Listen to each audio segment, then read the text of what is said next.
has brought about peace, security, and stability of Uganda, that has enabled all these achievements to be made. Without peace, without security, whatever you want to do, whatever you want to get engaged in, it cannot be done. Once the peace is disrupted, then everything, even your rights, everything gets disrupted. Uganda is a country which had a lot of problems. Top of the list was the stealing of lives of human beings. People are being slaughtered like chicken. Destroying the economy. Destroying the animals in the national parks through poaching by soldiers. Looting the people on the highways by soldiers. All these were stopped. They were stopped by the NRM. When Amin came on the scene, we started trying to organize here internally. I was contacting by then Museveni was he went to Nairobi, he was doing the contacting Dar es Salaam and the rest. Me, I was here. That's what I was doing. In the new Africa, one more independent country, the state of Uganda. Uganda got her independence from the British on 9th of October 1962. This came after protracted negotiations at Lancaster House, which were attended by colonial administrators in Uganda and Uganda's representatives. The 4th Battalion King's African Rifles becomes the 1st Battalion Uganda Rifles. And to replace the Union Jack, the black, gold and red flag of the new young state, Uganda is born again, free and independent. Since independence, the baby nation Uganda faced extractive political and economic systems with the renowned, most famous regime of Idi Amin. The reign of terror started with many prominent people disappearing without trace, while others were being killed in cold blood. The 24th of May, that is when the whole thing came. First, very early in the morning, the army invaded the palace. They arrested people there. The king was inside there. Mutesa was in the palace there. Because now he was no longer president, so he was in his palace in Mengo here. They arrested the princes, they arrested the princes, they arrested the Nabagarika, all these the big people were arrested and taken to Rwenzira. I want to see that the whole Kampala street is not full of Indians. It must be proper black, and administration in those shops is run by the Ugandans. I think they will be sitting like they are sitting on the fire. I will tell you this. You just wait after 3 months. What will you do to them? Okay, you will see. At that time, Asians were really dominating the economic activities here. So factories closed, shops closed, things were no longer coming. These people had gone with all the information. The economy really went on its toes, on its knees. Before Amin, Mr. Yoweri Museveni was working in the office of the president in Obote's government. Obote's regime was characterized by violation of human rights and significant fall of Uganda's economy. Mr. Yoweri Museveni had declared that if the elections were rigged, he would fight the government. True to his word, on 6th February 1981, Mr. Museveni went to the bush along with 26 other armed colleagues plus 15 other who were unarmed and started liberation war against the government in Luwero Triangle. I want the world to understand this. The people of Uganda, the population, did not start violence. I was not a soldier, I was an intellectual.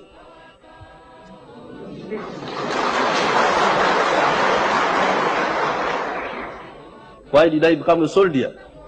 I became a soldier to defend myself and my people against state-inspired violence. One given time, there came a lot full of soldiers. And then when they reached Matuga Trading Center, they scattered. In scattering, they started shooting whoever they could come across.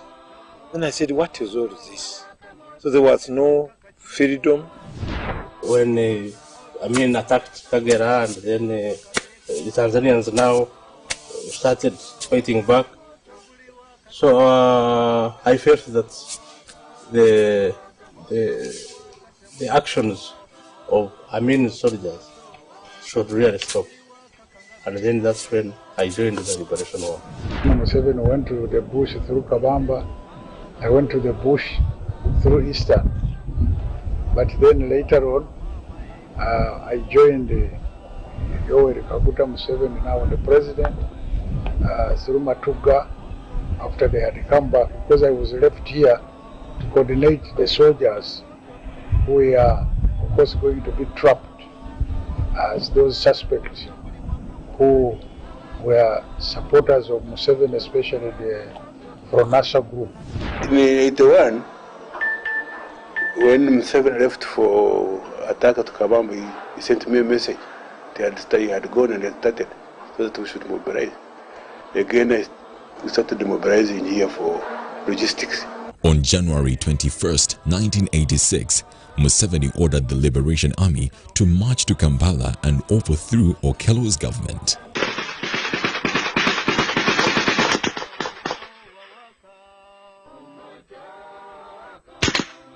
Tito Okello and his UNLA army were grossly indisciplined and thoroughly discouraged. They couldn't match the skills of the NRA. They were disintegrated within a week of fighting. The capital city was captured on the 25th of January 1986. Museveni sworn in as Uganda's president on the 29th of January 1986.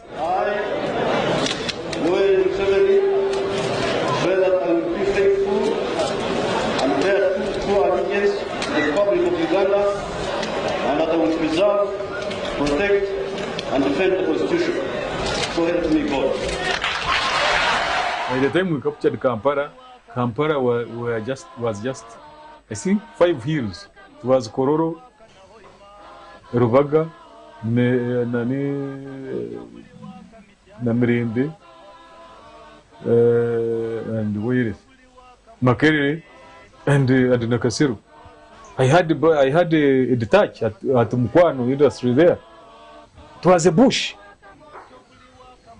These criminals who used to escape there, to hide there and kill people. Rebuilding the armed forces. One of the greatest achievements of the NRM revolution has been the creation of a pro-people armed force on which all the other achievements, political, economic and social and other progress have deepened. The restoration of confidence and protection of life and property of the people of Uganda and even the region has created great dividends and opened opportunities. One of the greatest achievements of the national resistance movement has been the creation of a pro-people army, creation of ideas that have been protecting the interests of the public to ensure that peace is maintained everywhere up to now. How come that all the refugees from all these unstable neighbors in our region come to Uganda, where they find a home, where which is their safe haven? How come that Uganda has one of the highest numbers of refugees? That is because there is peace, there is security, there is stability, there is good human relations, there is Pan-African spirit, and these are all achievements of the national resistance movement revolution. We've had many military forces before, dating from our pre-colonial time. We had tribal armies here, and their agenda was to push tribal chauvinism. We had the Abamboa for Buganda, we had the Abarusura for Bunyoro, we had, I think, Enyana or Emtu for Akole, etc., etc. We were colonized by the British, and they recruited some of our people to form proxy armies. For East Africa, it was the King's African Rifles. When they went in haste, elements of the KAR formed the officer corps of the post-independent Uganda First Army, in the names of Uganda Army. still good name, but anything but Ugandan. The army, which is supposed to guard the country, protect its territorial borders, ended up being a monster. That's when we first had a glimpse of state-inspired violence. The army ran amok, killing people, many of them prominent people. A soldier could pick you up anywhere and finish you off. I have a good case. There was one gentleman whose name, for security reason, I will not mention. He had gone to a bar with his girlfriend, and this one soldier came and said, "Why do you have that beautiful girlfriend?" He was picked. Up to now, he has never appeared. We don't know. If you put up a little nice house, then some soldiers will say, where do you get money from? You must be a muyekera. You must be a guerrilla. You are getting money from Tanzania. That day, the house either will be bombed or the owner of the house will be taken, and that will be taken at the end of it. In the bush, NRA High Commander was chairmaned by Yoweri Museveni, who was also Commander-in-Chief. The other members were Eria Kategaya, who was in charge of political and diplomatic affairs; Ahmed Seguya, who was the first overall commander but died in 1981. The late Sam Magara became the second overall commander but also died in 1982. Sam Magara was succeeded by Eli Tumwine, Salim Saleh, Caleb Akandwanaho, the late Fred Rubereza, David Tunyefunza, the late Tadeo Kanyankole, Matayo Chaligonza, Emi Echaruhanga, the late Mutevi,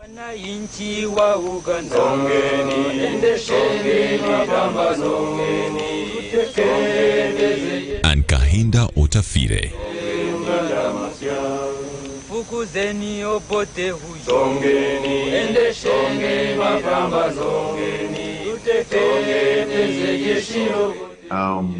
UPDF has undergone many stages in its evolution until now, including the name, of course. It's now a quadru service force, has 4 services. Initially, it started as a single service. It was only the army, or in simple terms, if I can unpack it, it was only the land forces element.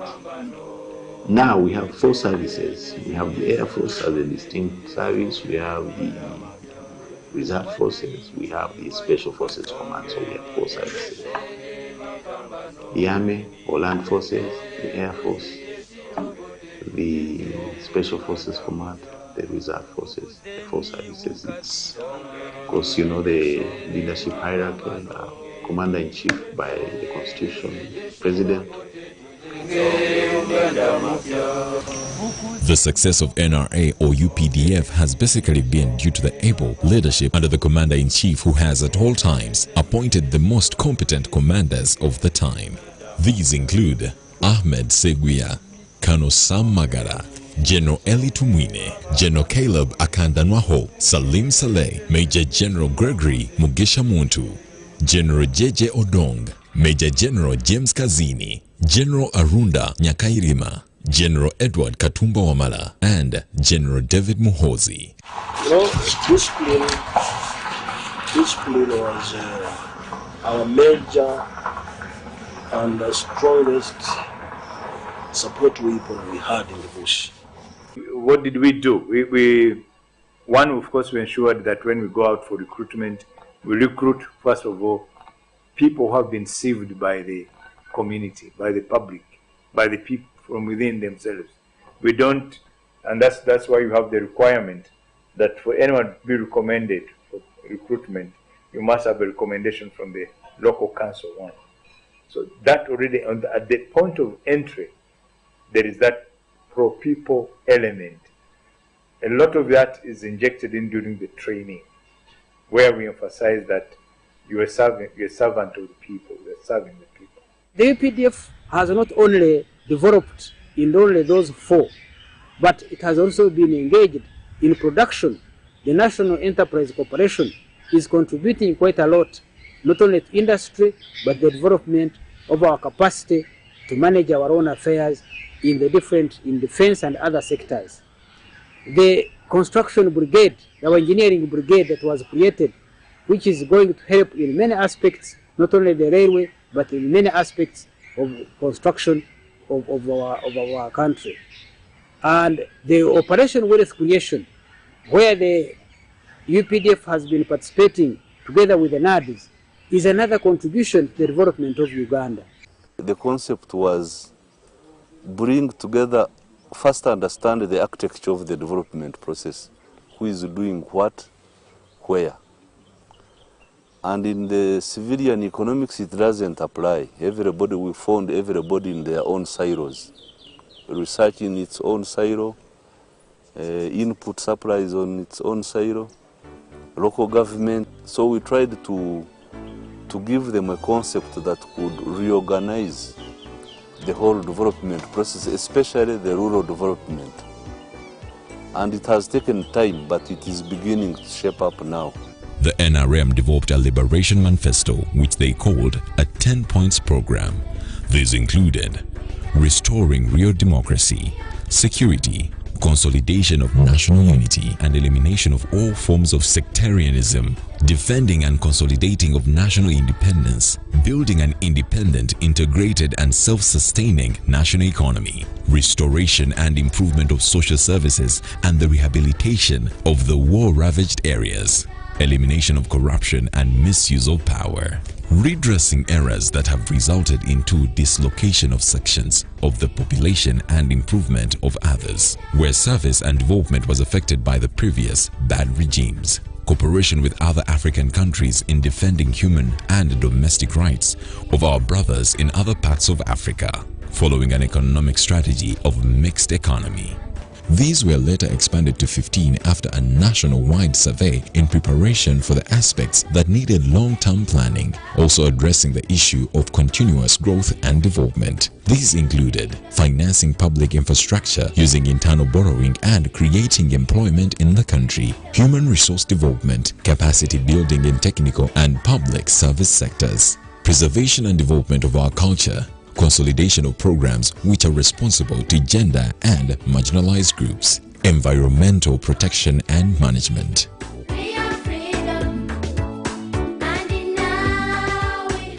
Rebuilding the nation.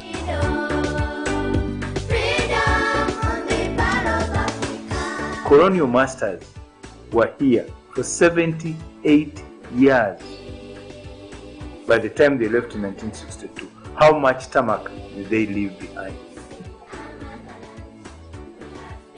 How much? Because you hear people talking about during those days. How many universities did they leave? One.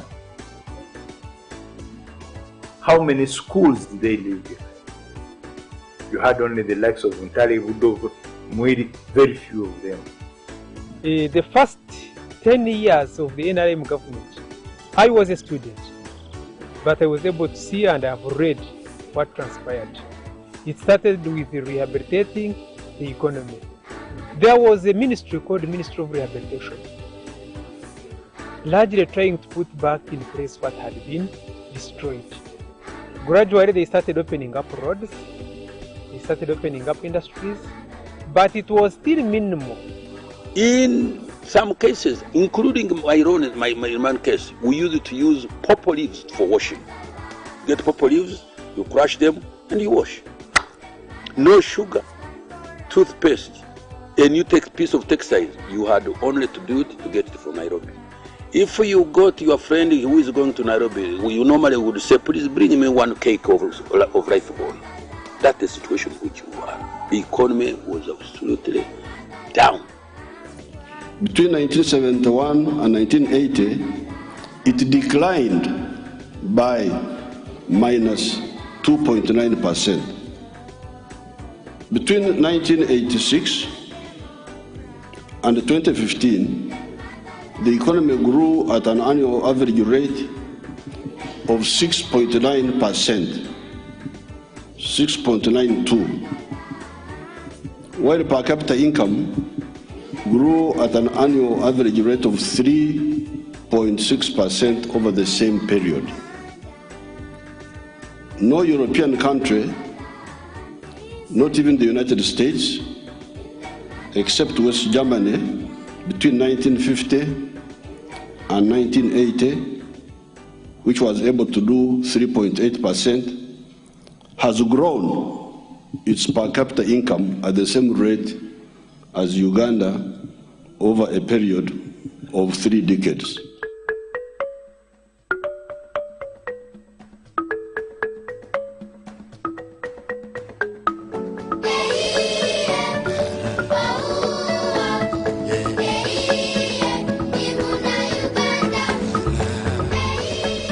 When I started the Uganda Manufacturers Association with the late James Murwana, we had 80 factories only. We are now talking of 5,000 factories. We have been able to create jobs, as you saw those people working there. Those are not Chinese, they are not Indian, they are Ugandan. Those are your children working there in those factories.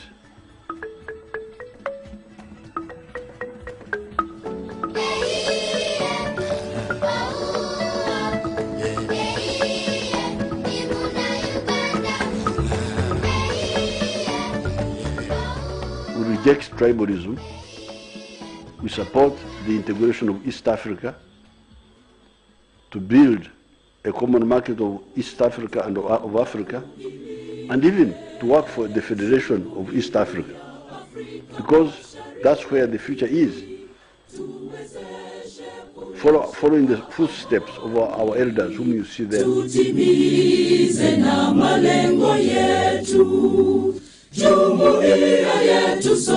From 1962, Presidents Obote and Amin combined tarmacked only 1,000 kilometers with second-hand tarmac or bitumen.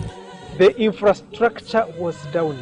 I remember the first time I came from Osheni coming to Kampala in 1986. That was around July. It took me more than 12 hours from Bushenyi to Kampala.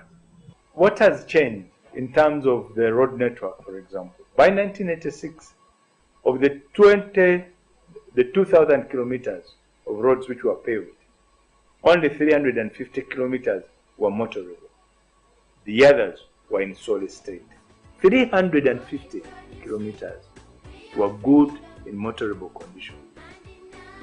Today, we have 5,380 kilometers of tarmac motorable road that you can wake up in the morning at one side, at one border of Uganda, and by the evening at the other end of the border. You can start from Welegu in the morning, and by the evening you're in Chanika.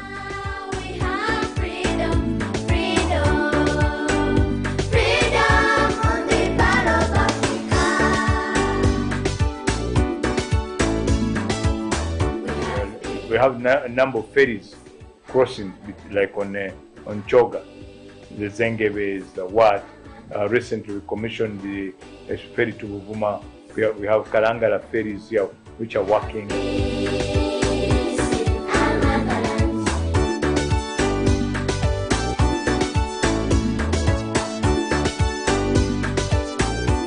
Today will go down in history is the day when Uganda Airlines took a giant step forward in actualizing your vision for the rebirth of the national.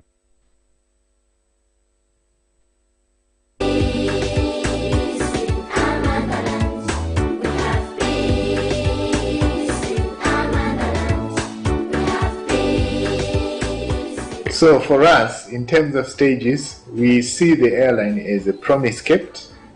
The government said they would start, and the airline started on time.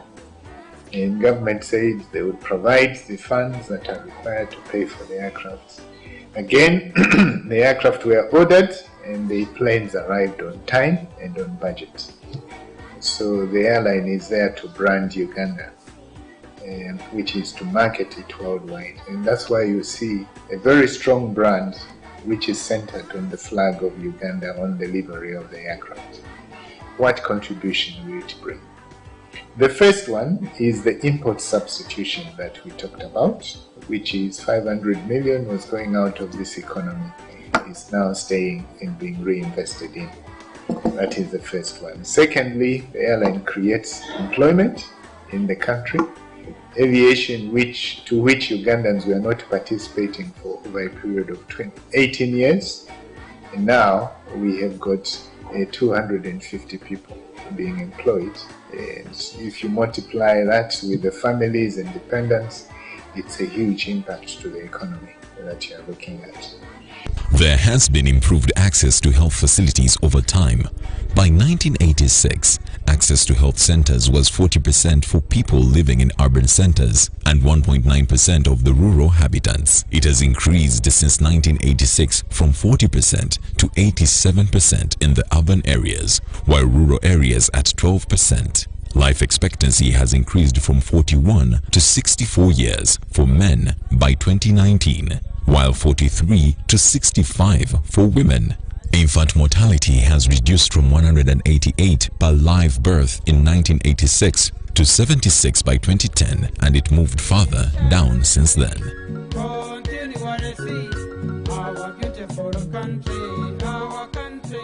One of the sectors that bring about socio-economic transformation of society is education. The need for education was identified and the government took it up to provide it. This was realized after 70% of Ugandans not having access to education. The NRM government took the initiative and started universal education at different levels. By 1986, Uganda had only one university, which was Makerere University. Its capacity to take many students was being curtailed by lack of funds. As a result, only 1,800 could be admitted. All the rest who qualified had to either join other institutes of learning or drop out. Universities have since increased tremendously to cater for Uganda's education needs.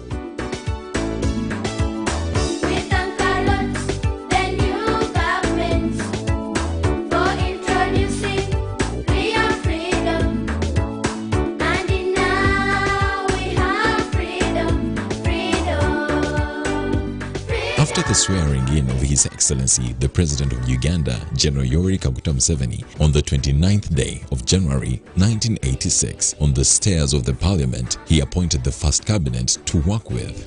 This was charged to restoring hope to Ugandans by implementing the 10 Points program. Nobody should think that what is happening today, or what has been happening in the last few days, is a mere change of guards. Because in Africa we have seen so much change, but change has become meaningless. There are very many elements of that change. The first one was to go from the politics of identity to the politics of interests. What are your legitimate interests? Like prosperity. We want all our families to be prosperous. They need to sell their products, to sell their services. So, the politics should be around organizing for them infrastructure, markets, so that they sell their products and become prosperous. That's what politics should be about, not about this religion, that tribe. So that was one of the fundamental changes. It's really good to have politics based on the popular will of the people. Whether the popular will is expressed through parties or through what they call proportional representation, that's a detail. But the fundamental basis is that the people should elect their governments at regular intervals. Political future of Uganda is good because we solved all the issues in the past when we gave power to the people. The president has at all times been helped by eminent Ugandans that serve as vice presidents since 1986. These include Honorable Edward Kiwanuka II, serving from 2011 to date, Dr. Gilbert Bukenya, who served from 2003 to 2011, Dr. Specioza Wandirakaziwe, who served from 1994 to 2003, and lastly, His Excellency Dr. Samson Chiseka, who served from 1991 to 1994. The President has also appointed able Prime Ministers to assist him manage the implementation of government activities. The following have served since 1986. Right Honorable Ruhakana Rugunda from 2014 to date. Right Honorable John Patrick Amama Mbabazi from 2011 to 2014. Right Honorable Professor Apollon Sibambi from 1999 to 2011. Right Honorable Chintu Musoke from 1994 to 1999. Right Honorable George Cosmas Adiebo from 1991 to 1994. Right Honorable Dr. Samson Chiseka from 1986 to 1991. Wish I could see, continually see our beautiful country, Uganda, of milk and honey, full of fresh water, full of fresh air, fauna and flora, full of sunshine, full of sunshine. When you run a government that is constitutional, that is law-abiding, every person is free to live in that country and to have the confidence to know that they won't be intimidated. Nobody is above the law. Whoever does anything wrong will answer to the law. And Uganda therefore became a free country and really modern and democratic. We have recovered. We have now gone into a mode of development. Currently, the goal of government is to move from the peasant level, where most of our farmers are, to an industrialized country. Yes, to move to a middle income country. We are doing that by increasing productivity and increasing the exports and increasing the what we process and put on the market. For milk, we have now moved from 200,000 liters, the whole of Uganda.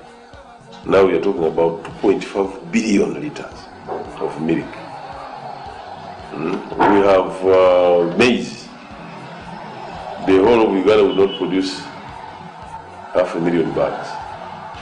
Now we are about 5 or 6 or 7 million bags. The animal sector, we have now moved to 15 million heads of cattle across the country, from about 5 in 1986. We have the poultry industry. That one was negative. Now we have about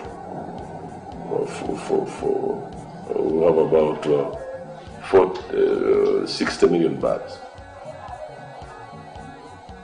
We have moved really. So the agriculture sector suffered during the bad times of those dictators and the wars. It was not spared. But during this time of NRM, we are really moving very fast. One of the special interest groups that have realized maximum benefits are the women. Before NRM, women struggled doubly hard to obtain any participatory role in the treasures and benefits bestowed upon human beings by divine generosity irrespective of sex. The NRM government ended this by putting them at the forefront in all government activities and private sector.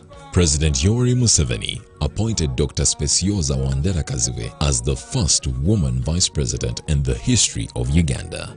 Since 2011, Right Honorable Rebecca Kadaga has been holding the third highest office of Speaker of the Parliament, having served as a Deputy Speaker for 10 years. We have at least 33% of the members of Parliament are women, and in Cabinet 35% are women.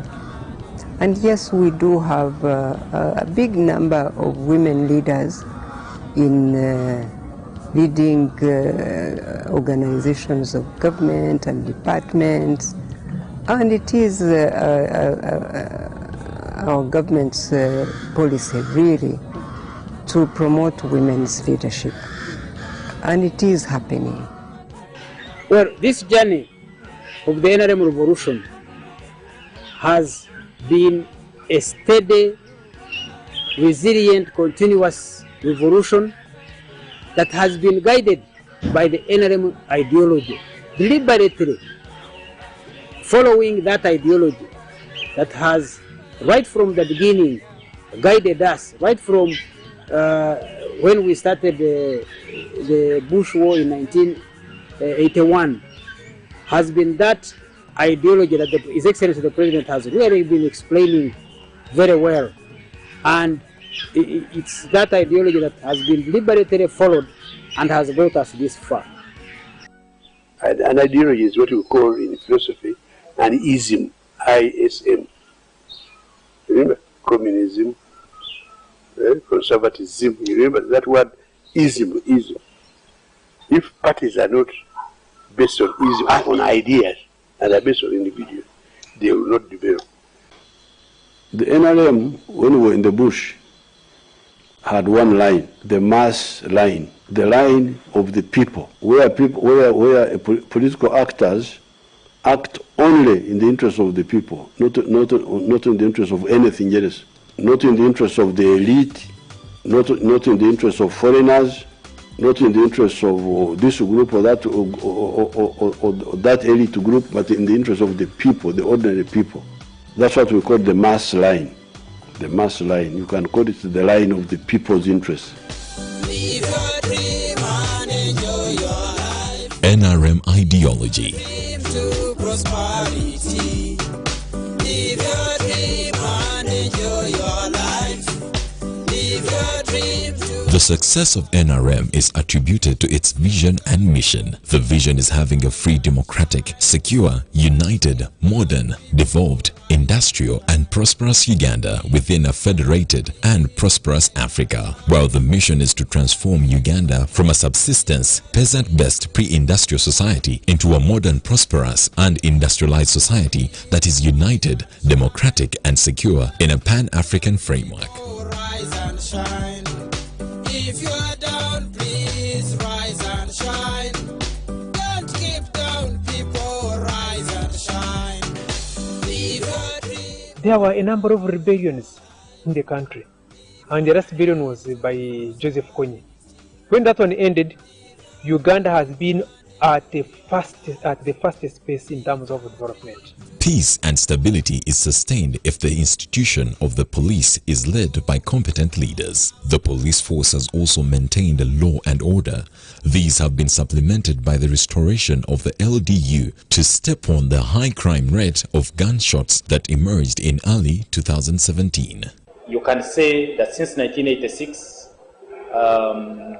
the NRM government found 3,000 officers, and we are now 45,000. And I believe that within a period of about, because we are now recruiting, we are undergoing a recruitment exercise, within a year we shall be 50,000.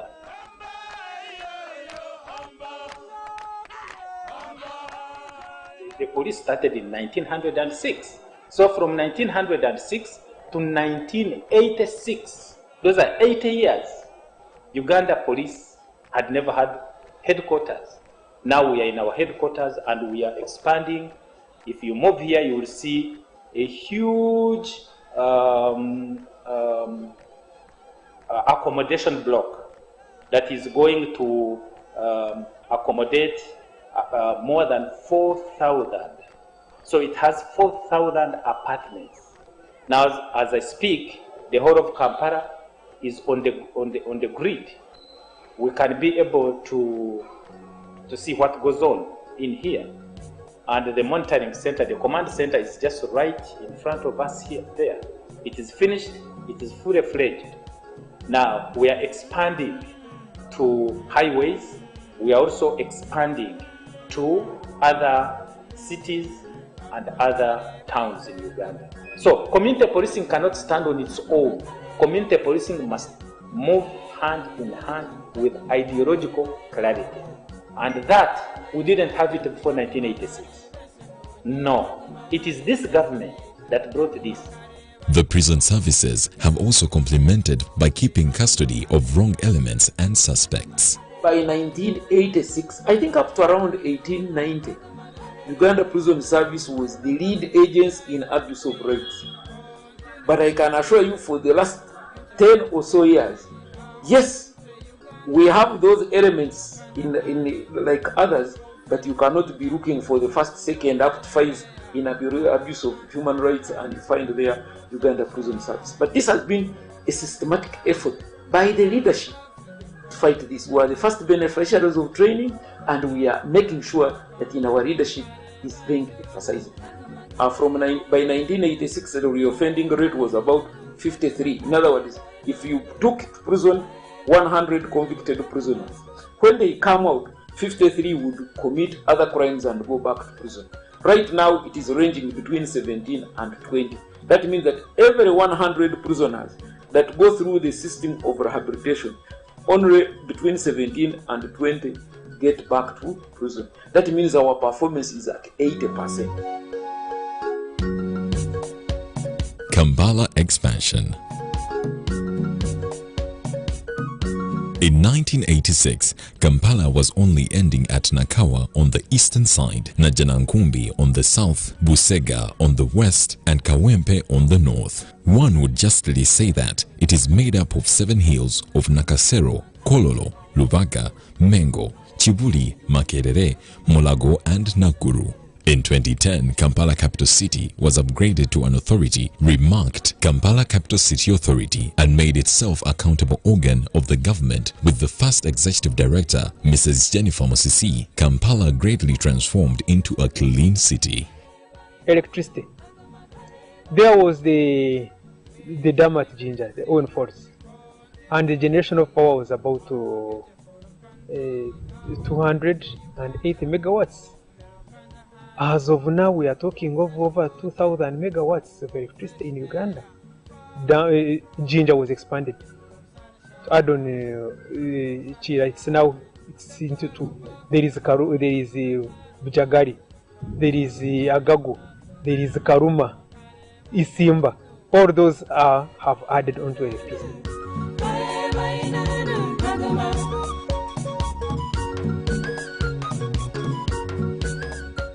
Tax collection, I think they were collecting about 7 billion, something like shillings by that time.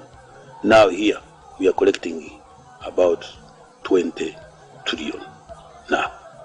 In 1986, Uganda had 33 districts. Since then, 79 districts have been created. The purpose was to bring services nearer to the people and to make leaders accountable to their people. The NRM has put in place a youth livelihood program. The Youth Livelihood Program is a rolling government of Uganda program targeting the poor and unemployed youth in all districts of Uganda.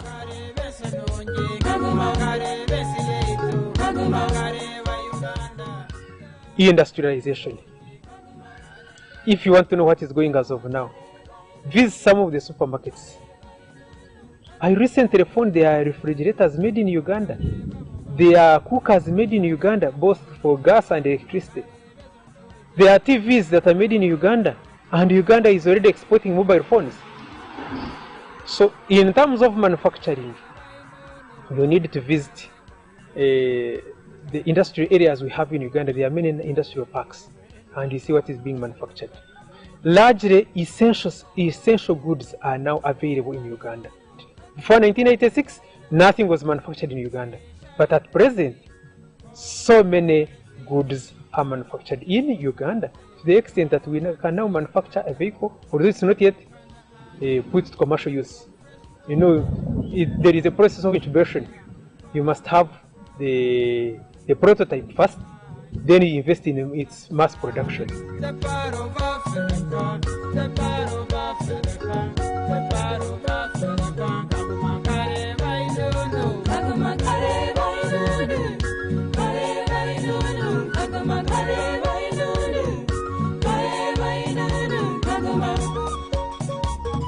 there was virtually no tourists coming to Uganda by 1986. This has changed to over 1,505,669 tourists visiting the national parks in Uganda. By 2019, tourism contributed 1 trillion shillings on Uganda's economy.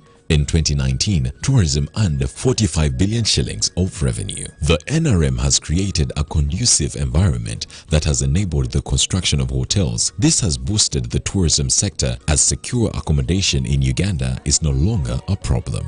Tourism was coming to about 10% of the GDP. That is about almost $2 billion. $2 billion, the contribution to the GDP. That was before COVID. And our target was 4 million visitors by 2021. That was our target. And we're going, our graph, the tourism graph is actually still climbing. Our target by 2021 was 4 million visitors. By the time we went to COVID, we had hit 2 million visitors in Uganda. And the numbers were rising each and every day. Each and every day. Of course, with COVID, these numbers are no more. Yes. But of course, with after COVID, we have put up measures.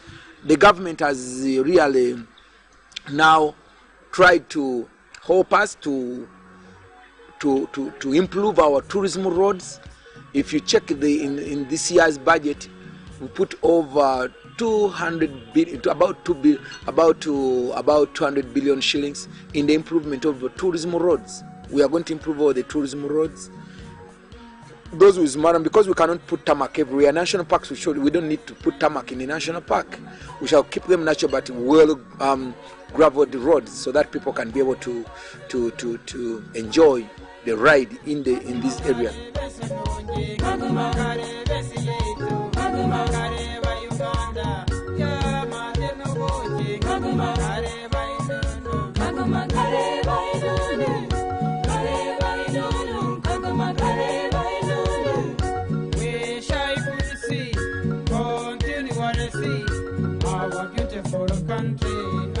Like any other institution, challenges are inevitable, as performance can never be 100%. The NRM revolution has experienced a few challenges that are not yet fully resolved. Here in Uganda, we had a number of tests.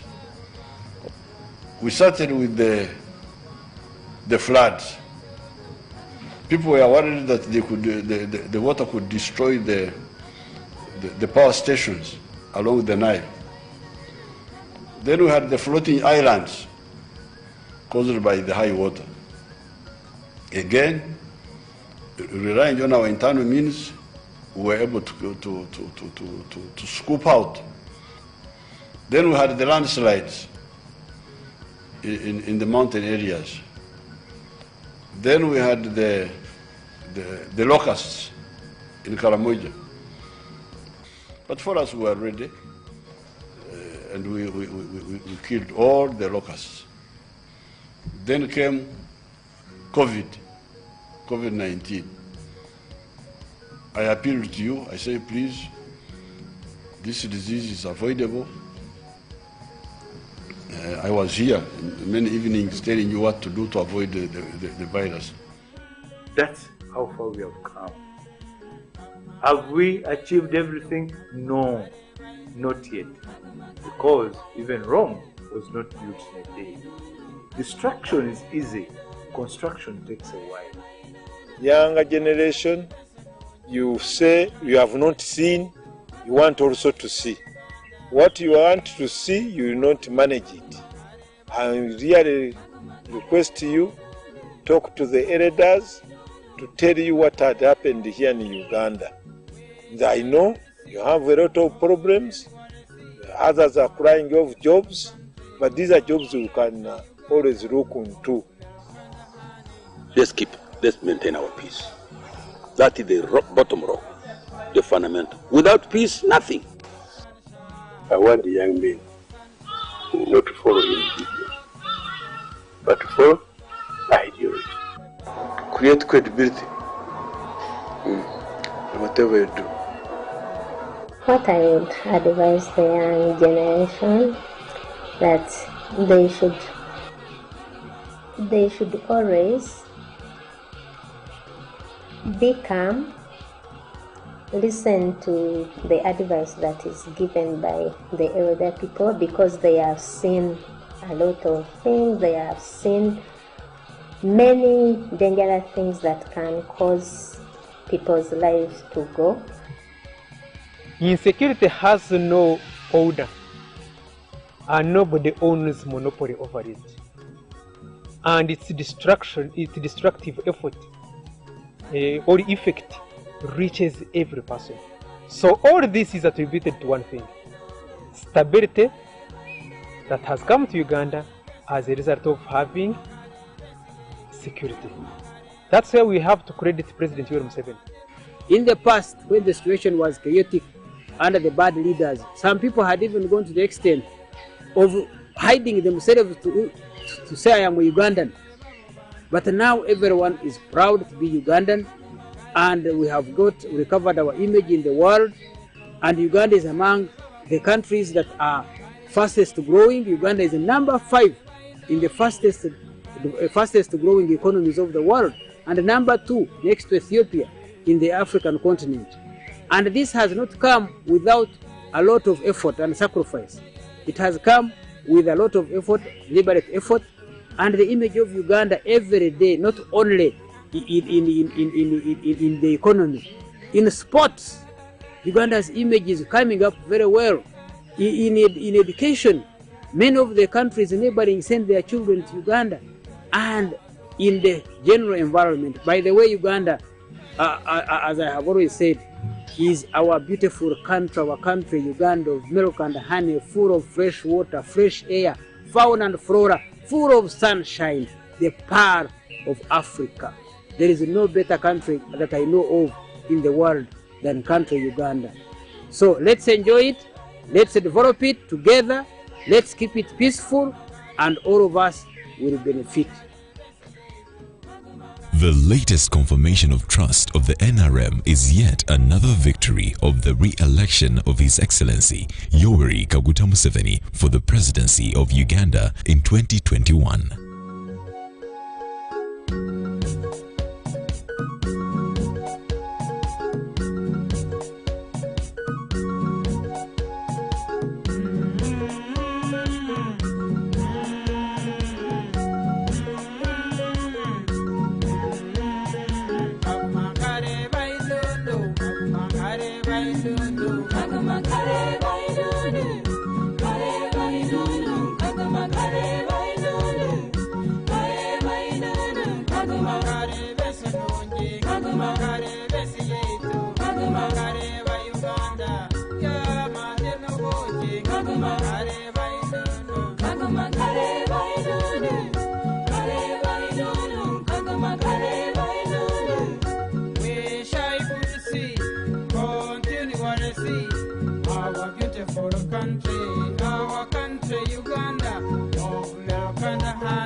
Enjoy great value from Airtel with the all-new My Pakalast combo offers. We have customized especially for you the best deals on minutes, data, and SMS with our 3-in-1 My Pakalast combo to give you the best value as you stay in touch with friends and family. To activate My Pakalast voice combo, dial *100*2*1# to get started. Airtel, the smartphone network.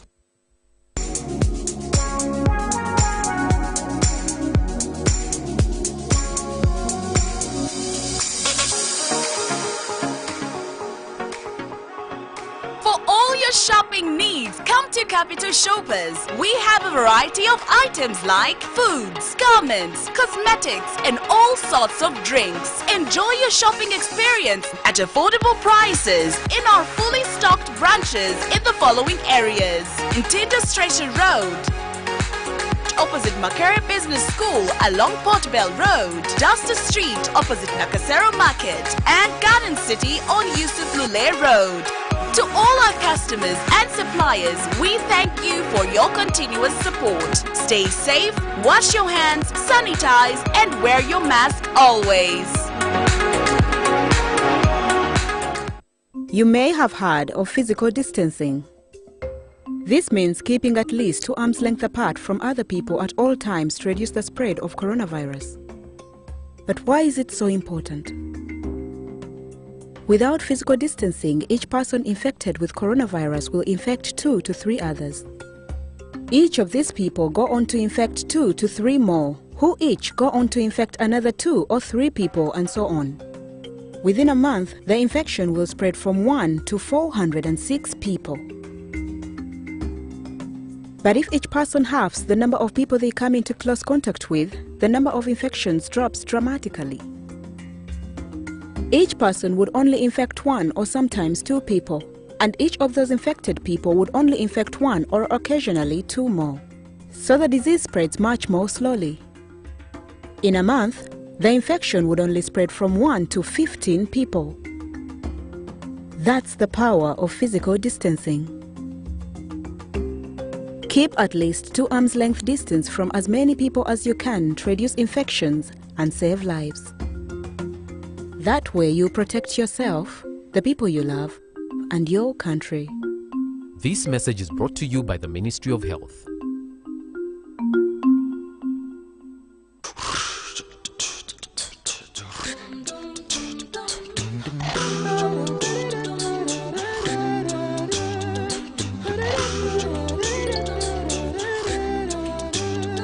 Yellow, how are you? Tell me, how do you do? We're here to show some appreciation for the things you do. Sent you for today, and they sent you for tomorrow. Sent you for every time and everywhere you go. We love you so, and we enjoy life with you. We are happy, happy, happy to know that we will go with you. That's why we say, sent you, sent you, sent you, yeah. Sent you, sent you. Sent you for choosing MTN. Use MTN Mobile Money, bundles or other services to get Sent You points. The more you use, the more Sent You points you get. We look forward to many more years together. Sent You. Next time on the Road to Mama's Kampala 2021. It's a shame, I've never been to Queen Elizabeth. Queen Sheba joins forces with fellow Ugandan comedian Salvador to explore Queen Elizabeth Park and the unforgettable Kazinga Channel. Road to the Mama. The duo will team up with the Ghetto Kids to host South African global sensation Master KG. I'm excited to meet you in person. Here we go. Oh my gosh. Catch the Road to Mamas, hosted by Uganda, the Pearl of Africa.